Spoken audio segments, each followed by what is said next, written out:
Hello everyone, welcome back to this channel. I'm Diksha. So today we are going to start a new chapter, that is India's external relation. So if we talk about India's external relation, we have already covered some of the topics in our previous chapters. This is chapter number 4 from book India since independence. इस chapter में हम पढ़ेंगे India और India के external relations के बारे में, जिसमें हम कुछ कंट्रीज़ के साथ इंडिया का रिलेशन देखेंगे, प्लस हम कुछ फॉरेन पॉलिसीज़ की बात करेंगे, इंडियन फॉरेन पॉलिसीज़ की. Later on, what we are going to discuss in this chapter is India China, India Tibet, and then India Pakistan, India Nepal. These kind of relations we are going to discuss in this particular chapter. So let us talk about this.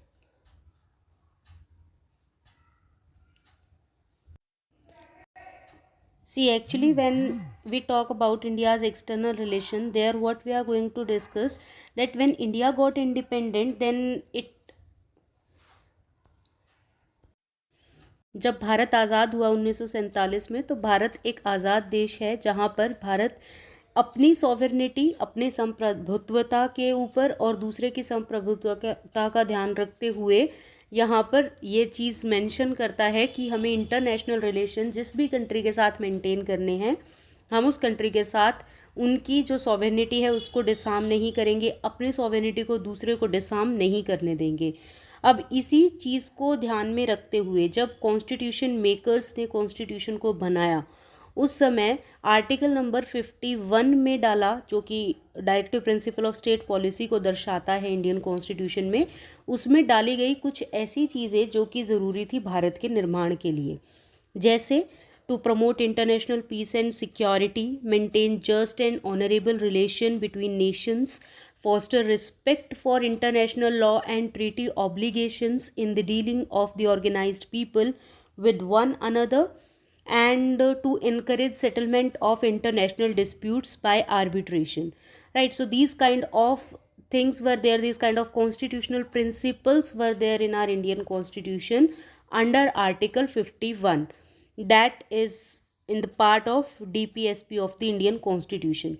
So this is what it was. So हमारा जो basic agenda है उस time पर है to promote peace, international peace and security.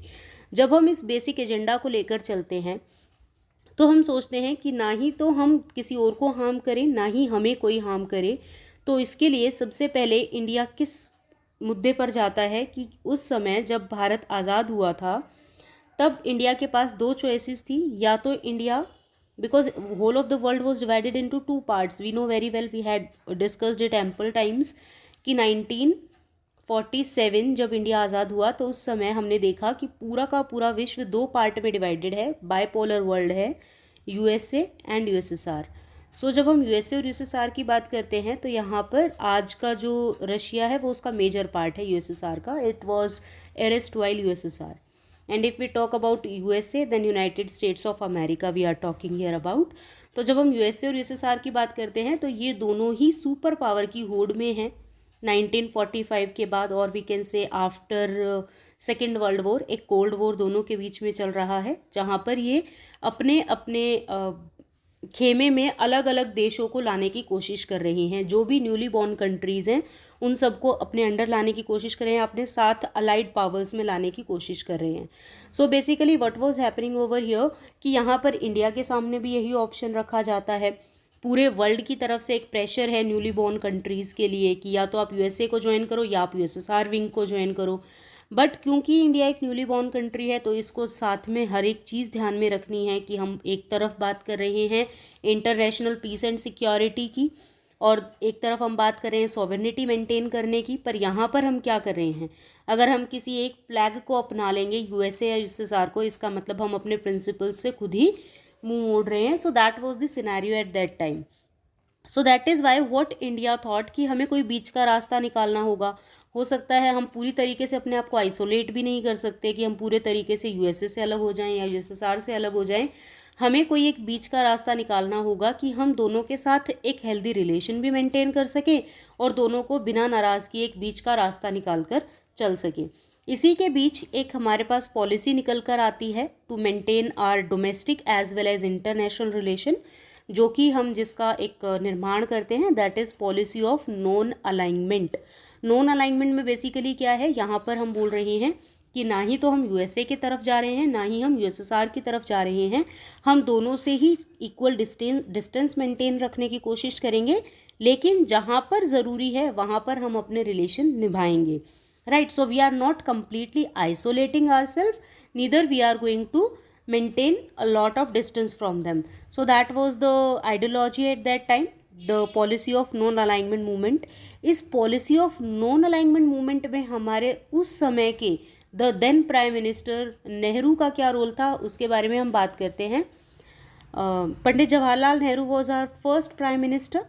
The then Prime Minister Pandit Jawaharlal Nehru, he talked about the sovereignty, integrity, unity and all these things, democracy and all, right? And he was also the foreign minister at that time. तो obvious है कि जो foreign minister है वही अब सारे के सारे जो हमारे external relation है उनको ध्यान में रखकर सारी policies formulate करेंगे और implement करेंगे। तो here what was happening, 1946 से 1964, that is from the implementation, from the this after independence till his death, he was the prime minister as well as the foreign minister of India. तो यहाँ पर वो तीन कुछ major objectives लेकर चलते हैं अपनी फॉरेन पॉलिसी को लेकर, because he was the foreign minister. तो फॉरेन पॉलिसी ऑब्वियस है कि उन्हीं के हाथ में है। वो कुछ यहाँ पर हमारे इंडिया के तरफ से पॉलिसी के लिए कुछ ऑब्जेक्टिव्स लेके चलते हैं। उन ऑब्जेक्टिव्स में से कुछ तीन ऑब्जेक्टिव्स के बारे में अगर हम बात करें, मेजर ऑब्जेक्टिव्स के बारे में, तो that was to preserve the hard earned sovereignty. सबसे पहला यही है कि हमने जो इतनी मुश्किल से संप्रभुत्वता पाई है अपने देश की, सॉवरेनिटी पाई है, हम उसको मेंटेन करेंगे। दूसरा ऑब्जेक्टिव था प्रोटेक्ट टेरिटोरियल इंटीग्रिटी, कि हमारे जो टेरिटरी है इसकी इंटीग्रिटी को हम मेंटेन रखेंगे। और तीसरा था to promote rapid economic development. This may come in exam, so you can write here that what were the three major objectives of Nehru's foreign policy. Nehru की फॉरेन पॉलिसी के बारे में अगर हम बात करें तो पहला मैंने आपको बताया अभी अभी, प्रिजर्व हार्ड अर्न्ड सॉवरेनिटी, तो सॉवरेनिटी के बारे में बात करेंगे। उसके बाद दूसरा हमने बात की protect territorial integrity, integrity of the nation, here we talked about. Then the third one is rapid economic development, कि हमें अपने देश की इकोनॉमी को भी बढ़ाना है। तो ये हमारे कुछ ऑब्जेक्टिव हैं। हम सिर्फ दो ब्लॉक्स के बीच में कहीं उलझ कर नहीं रह सकते हैं, या तो हम यूएसए के साथ इन्वॉल्व हो रहे हैं कहीं, या यूएसएसआर के साथ इन्वॉल्व हो रहे हैं। We can not do so. Why? क्योंकि अगर मान लो कि हम यूएसए की तरफ हैं तो ऑब्वियस है कि डायरेक्टली और इनडायरेक्टली हम यूएसएसआर से दूर हो रहे हैं और यूएसएसआर को नाराज़ कर रहे हैं, and vice versa is also true. So that was the scenario there कि हम प्रो डेमोक्रेसी को भी एस्टेब्लिश करेंगे, हम क्लेम कर रहे हैं डेमोक्रेसी, और दूसरी तरफ हम दूसरों को इन्वॉल्व कर रहे हैं या दूसरों के इंटरनल मैटर में इंटरवीन कर रहे हैं। सो this is not possible at all. हमारे यहाँ से भी कुछ बहुत सारे ऐसे लीडर्स थे जो कि इस फेवर में थे कि या तो हमें यूएसए को या यूएसएसआर को ज्वाइन कर लेना चाहिए। जैसे कि अगर हम बात करें कुछ लीडर्स की, तो we can say for example doctor B R. Ambedkar, he was in favour कि हमें यूएस ब्लॉक को ज्वाइन कर लेना चाहिए, प्रो यूएस फॉरेन पॉलिसीज़ को हमें अपनाना चाहिए। इसके बाद अगर हम बात करें भारतीय जनसंघ की, तो भारतीय जनसंघ एंड स्वतंत्र पार्टी ये भी फेवर में थी कि हमें किसी एक ब्लॉक को ज्वाइन कर लेना चाहिए, और जो ब्लॉक उनकी तरफ से रिकमेंडेड था दैट वाज यूएस। बट यहाँ पर नेहरू जो हैं वो पोजेस करते हैं कंसिडरेबली, ये बोलते हैं कि नहीं, we are going to formulate a foreign policy where we are not going to join neither of the wing. So this is what we were talking here about these major objectives, and then the policy of India, that is non-alignment policy of India. Now the next topic, if we talk, then we can say that why we maintain distance from these two camps. There are certain reasons behind this, that why we maintain such kind of distance from the two camps, that is USA and USSR, both the blocks we talked here. तो अगर हम बात करें कि हमने क्यों distance maintain किया, तो इसके पीछे रीजंस कुछ ऐसे हैं। जैसे हम बात करें दोनों ही कंट्रीज़ की, यूएसए की या यूएसएसआर की, तो दोनों ही किसी ना किसी कंट्री को आए दिन इन्वेड कर रहे हैं, या उन पर अब जैसे यूएसएसआर हंगरी को इन्वेड करता है तो इंडिया उसमें अपना बहुत अच्छे तरीके से कुछ उनके कंडेम्पशन को शो नहीं करता है, या फिर ना ही तो उनके भले में बोलता है, ना ही उनके बुरे में बोलता है, राइट। अपार्ट फ्रॉम दिस, अगर हम ब्रिटेन की बात करें तो ब्रिटेन इजिप्ट पे अटैक करता है स्यूज़ कैनाल की वजह से, उस पर भी इंडिया न्यूट्रल रहता है। आफ्टर दिस अगर हम यूएस की बात करें तो यूएस की जो हमारी नाटो है, नॉर्थ अटलांटिक ट्रीटी ऑर्गेनाइजेशन, तो इससे भी कहीं ना कहीं हम डिस्टेंस मेंटेन करके रखते हैं। वॉर्सो पैक्ट हम दिखाते हैं, तो वॉर्सो पैक्ट के वजह से भी। अब यहाँ पर अगर हम देखें, इंडिया की करें बात, तो इंडिया में बेसिकली क्या है कि हमें इकोनॉमिक इंडिपेंडेंस भी चाहिए, इकोनॉमिक पॉलिसीज़ भी हमें कुछ ऐसी अडॉप्ट करनी है जो कि हमारे लिए फ्रूटफुल हो। तो कुछ पॉलिसीज़ पे इंडिया भी अपना एम्फेसिस करता है, जैसे इंपोर्ट सब्सटीट्यूट की इंपोर्ट, अगर हमारे पास हम चीज़ें इंपोर्ट नहीं करा सकते हैं तो उसका सब्सटीट्यूशन क्या होना चाहिए हमारे पास। And the emphasis was on developing a resource base also meant that export oriented growth was limited, कि हम एक्सपोर्ट ओरिएंटेड तो नहीं कर सकते, बहुत लिमिटेड है, क्योंकि हम कह रहे हैं ना कि हम सेल्फ डिपेंडेंट बनेंगे, सेल्फ रिलायंट बनेंगे। तो ऑब्वियस है कि हमारे जो आउटसाइड वर्ल्ड है उससे ज़्यादा इकोनॉमिक इंटरेक्शंस नहीं होंगे, हम लिमिटेड इंटरेक्शंस रखेंगे, राइट। तो that was there. Apart from this, if we talk about Afro Asian unity, तो हम यहाँ पर बात करेंगे हमारे भारत की, हमारे प्यारे भारत की अगर हम बात करें तो इसकी जो लोकेशन है सेंट्रल एशिया में हम कहीं ना कहीं लाए करते हैं। सेंट्रल एशिया और सदर्न एशियन पार्ट में हम फैले हुए हैं, तो हमारा जो साइज़ है, लोकेशन है, पावर पोटेंशियल है, वो काफ़ी ज़्यादा है। तो नेहरू एनविसाज करते हैं, कुछ मेजर रोल प्ले करते हैं, जहाँ पर वो इंडिया के बारे में बोलते हैं कि वर्ल्ड अफेयर्स में रहने के लिए एंड स्पेशली एशियन अफेयर्स में इंडिया बहुत अच्छा रोल प्ले कर सकता है, बहुत अच्छे तरीके से अपने आप को एस्टेब्लिश कर सकता है। और इनका जो इरा है ये काफ़ी अच्छा हमने माना, क्योंकि establishment of contacts were there and India और जो दूसरी न्यूली बॉर्न इंडिपेंडेंट कंट्रीज़ थी, इंडिपेंडेंट स्टेट्स थे एशिया में या अफ्रीका में, तो उस समय हमने कॉन्टेक्ट मेंटेन किए हैं या एस्टेब्लिश किए हैं with different countries, right. So that is why उनका इरा जो है वो डिमार्केट किया जाता है as establishment of contacts. So basically throughout 1940s and 50s में हम देखते हैं कि एफ्रो एशियन जो हैं उनको एडेंटली एडवोकेट करते हैं नेहरू, और नेहरू एक अच्छी लीडरशिप दिखाते हैं कि एशियन रिलेशनशिप हम अच्छी मेंटेन करेंगे, बहुत अच्छे अच्छे हम पॉलिसीज़ लेकर आएंगे। जैसे मार्च 1947 की हम बात करें, just after 5 months ahead of attaining the independence, अगर हम इंडिया की बात करें तो इंडिया यहाँ पर काफ़ी अच्छे एफर्ट्स लगाता है early realization of freedom of Indonesia. Indonesia जो कि आपका डच से अलग फ्री होता है या डीकोलोनाइज होता है, तो इंडिया उसके सपोर्ट में भी बात करता है कि decolonisation is mandatory for everyone. Decolonisation का जो प्रोसेस है वो होना चाहिए, हर एक कंट्री को अधिकार है सॉवरिन होने का, सॉवरिन बनने का। This is what he was advocating there. Apart from this what we can say कि इंटरनेशनल कॉन्फ्रेंस हुई काफ़ी सारी, जैसे 1949 में हुई, वहाँ पर हमने फ्रीडम स्ट्रगल्स को भी सपोर्ट किया। इंडिया बहुत अच्छा सपोर्टर निकल कर आता है डीकोलोनाइजेशन प्रोसेस का, ओपोज करता है रेसिज्म को, स्पेशली अपार्थेड को जो साउथ अफ्रीका में हो रही थी। और जो एफ्रो एशियन कॉन्फ्रेंस है जो कि इंडोनेशिया की सिटी में होती है, बेंडंग में, उसमें 1955 में, उसमें भी काफ़ी अच्छे तरीके से अपनी बात को रखता है। इंडिया अपने आप को इंगेज करके दिखाता है। एंड देन न्यूली इंडिपेंडेंट क्योंकि नेशन है, तो एशिया और अफ्रीकन नेशंस के बीच में रिलेशन मेंटेन करने की बात करता है इंडिया, राइट। सो बेंडंग कॉन्फ्रेंस जो है ये बाद में हम देखते हैं कि इसी की वजह से नैम भी बनता है, जो हमने अभी अभी डिस्कस किया, नॉन अलाइनमेंट मूवमेंट, तो ये नैम भी बनता है वहीं से।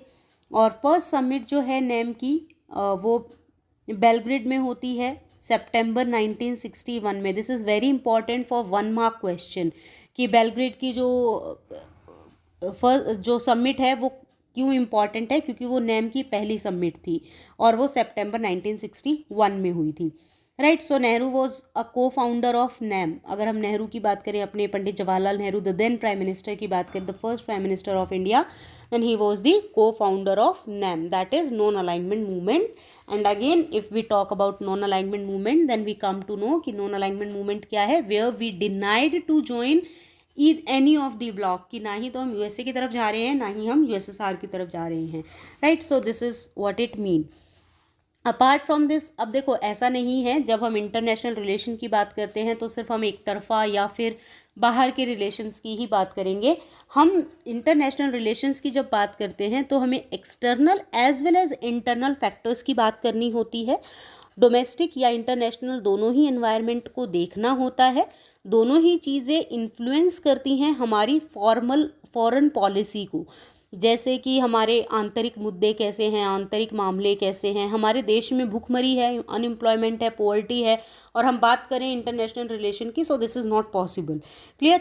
तो हमें सबसे पहले क्या करना होगा, हमें अपनी खुद की कंट्री को भी अंदर से स्ट्रेंथन करना होगा, स्ट्रॉन्ग करना होगा, एंड देन हमें इंटरनेशनल इन्वायरमेंट मिलेगा काफ़ी अच्छा, और जो कि हम बाहर जाकर अपनी बात को दमदार तरीके से रख सकते हैं। This is what is required there. Clear. तो यहाँ पर यही बात, इसी के बारे में हम बात कर रहे हैं।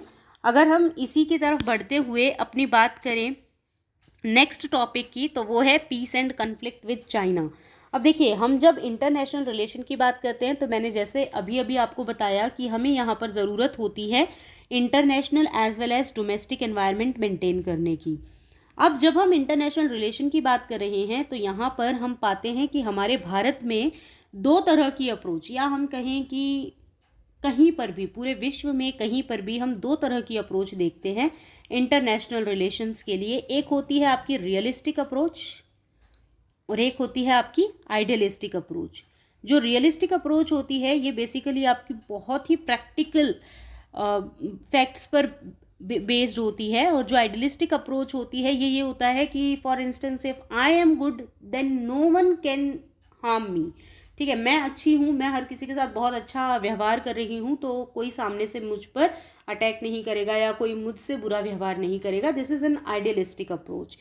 If you talk about realistic approach तो प्रैक्टिकलिटी पर बेस्ड है कि अच्छा है, हम अपनी तरफ से एफर्ट्स दे रहे हैं कि हम किसी को कुछ नहीं कहेंगे, पर हमें सचेत रहने की ज़रूरत है, right. So this is what it mean.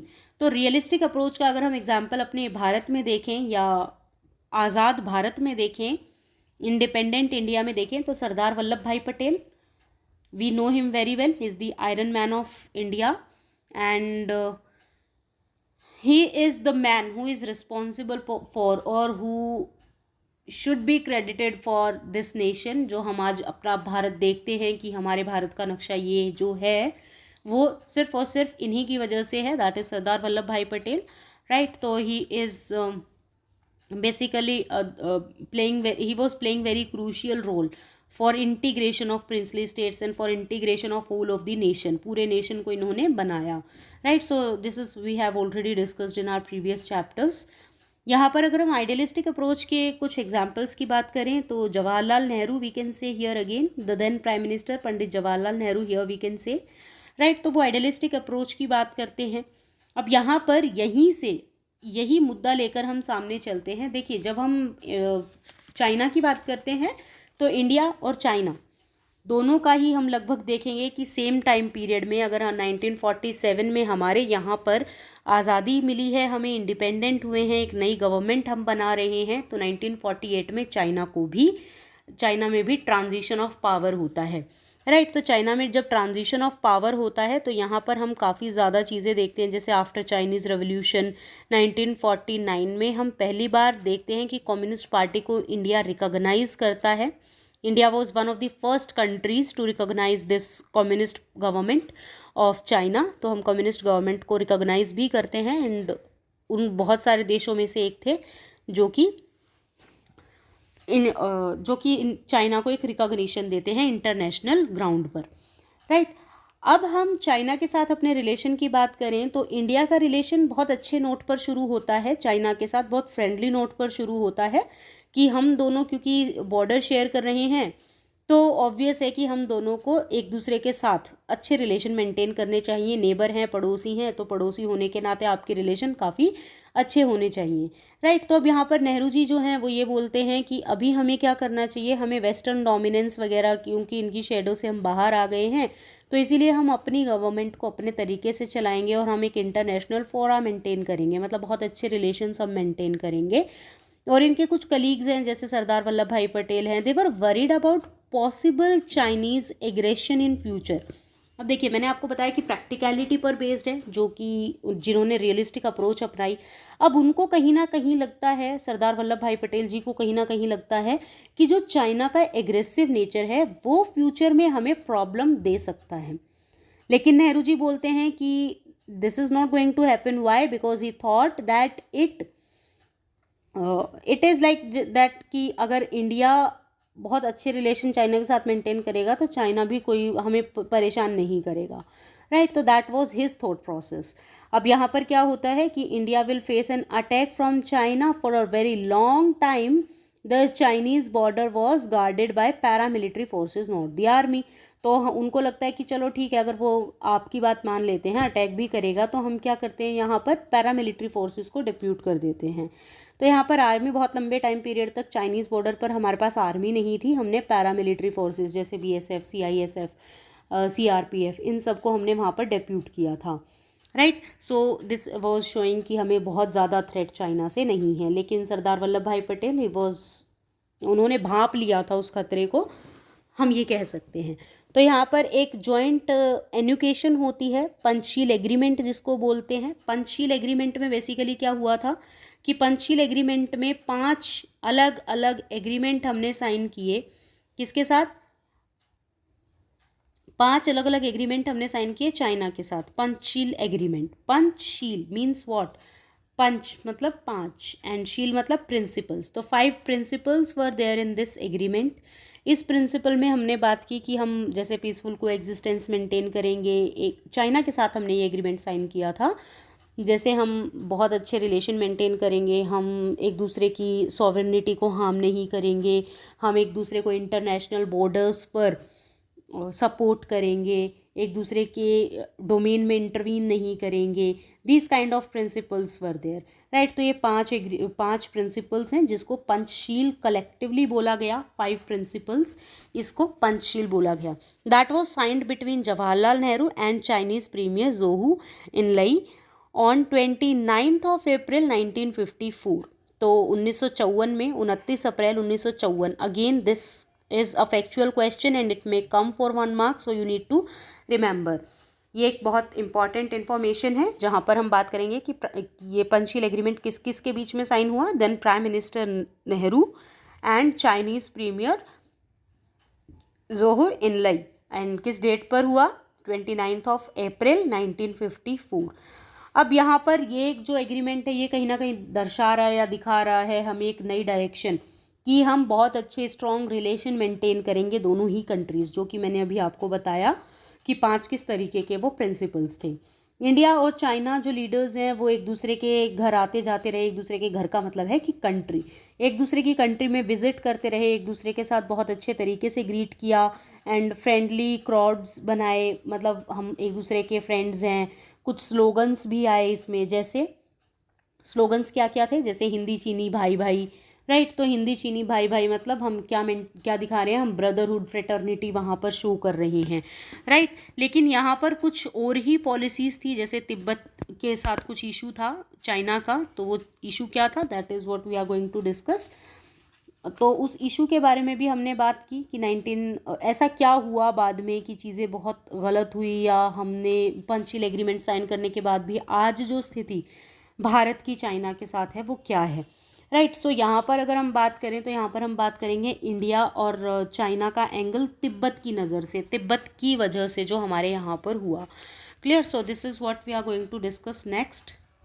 We are lasting this video here only, we are ending this video here only. In the next video we are going to discuss about the Tibetan angle, कि अब ये Panchsheel agreement होने के बाद भी ऐसी क्या problems आई जिसकी वजह से इंडिया और चाइना के बीच में रिलेशन जो हैं वो काफ़ी ख़राब हुए।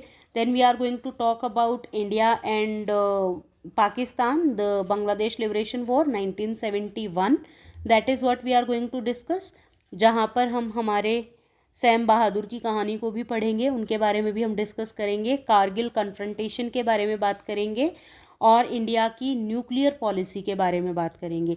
ये कुछ ऐसे टॉपिक हैं जो आपको दोनों ही बुक्स में कॉमन दिखते हैं, जैसे आपकी ये वाली बुक है इंडिया सिंस इंडिपेंडेंस, एंड जो आपकी सेकंड बुक है कंटेम्परेरी वर्ल्ड पॉलिटिक्स, इन दोनों में ही कुछ कॉमन टॉपिक्स हैं। तो यही वो चैप्टर है जिसमें कॉमन है, and rest we are going to discuss in our next video. Thank you so much for watching. Stay tuned.